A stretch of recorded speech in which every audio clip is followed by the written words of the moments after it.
भारत को प्राचीन समय से ही सोने की चिड़िया कहा जाता था। इसकी समृद्धि दुनिया भर में मशहूर थी। इसकी इसी दौलत को हासिल करने के लिए दुनिया भर से आक्रमणकारी आकर इस खजाने को लूटने की कोशिश करने लगे।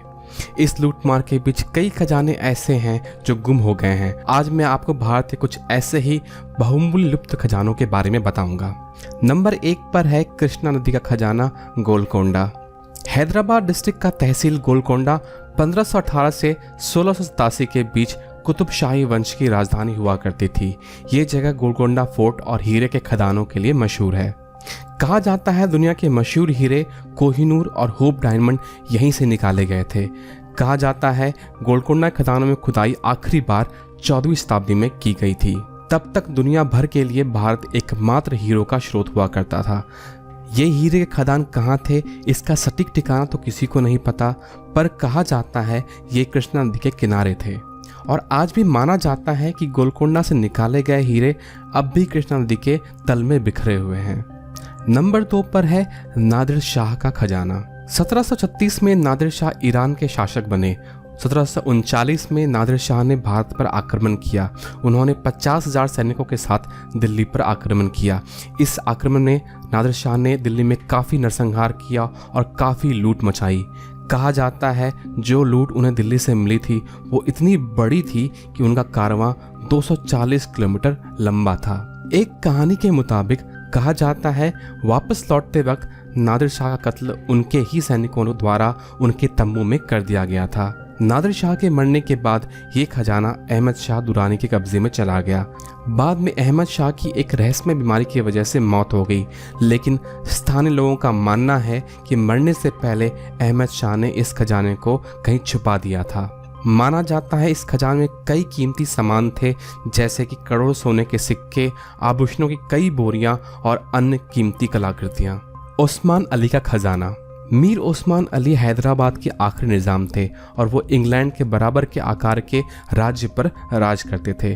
2008 में फोर्ब्स मैगजीन ने उन्हें दुनिया का 5वां सबसे अमीर इंसान बताया था। वहीं टाइम मैगजीन ने उन्हें 1937 में दुनिया का सबसे अमीर इंसान बताया था। कहा जाता है उनका सारा धन किंग कोटी पैलेस के भूमिगत गुप्त कक्षों में रखा हुआ है, जहां उन्होंने अपने जीवन का काफी समय बिताया था। उनके खजाने में कई कीमती आभूषण और हीरे जवाहरात शामिल थे।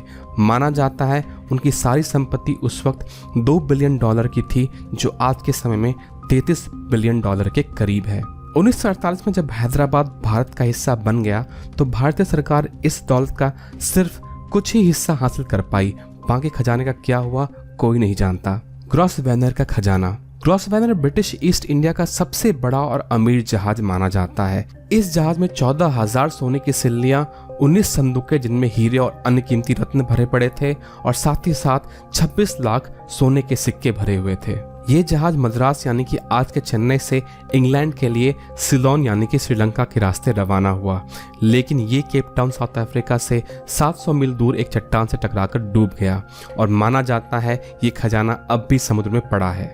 नंबर 5 पर है पद्मनाभन स्वामी मंदिर का खजाना। 2011 में तिरुवनंतपुरम का पद्मनाभन स्वामी मंदिर उस वक्त सुर्खियों में छा गया जब इसका भूमिगत कक्ष, जिसे वॉल्ट ए के नाम से भी जाना जाता है, कोर्ट के ऑर्डर से खोला गया। सरकारी कर्मचारी अपने सामने मौजूद खजाने को देखकर हैरान थे। उनके सामने हर प्रकार के सोने और चांदी के आभूषण, मुकुट, मूर्तियां और अन्य वस्तुएं थी। इन सभी खजानों की कीमत लगभग $22 बिलियन आंकी गई है। अभी भी इस मंदिर में एक और कक्ष है जिसे खोला जाना बाकी है और इसे वॉल्ट बी के नाम से जाना जाता है। सुप्रीम कोर्ट ने यह आदेश दिया है कि वॉल्ट बी तभी खोला जाएगा जब वॉल्ट ए से मिली सभी चीजों का दस्तावेज तैयार हो जाएगा। एक कहावत के मुताबिक दूसरे कक्ष की रक्षा एक विशाल सर्प करता है और इसे खोलने से भारत पर भारी विपदा आ सकती है।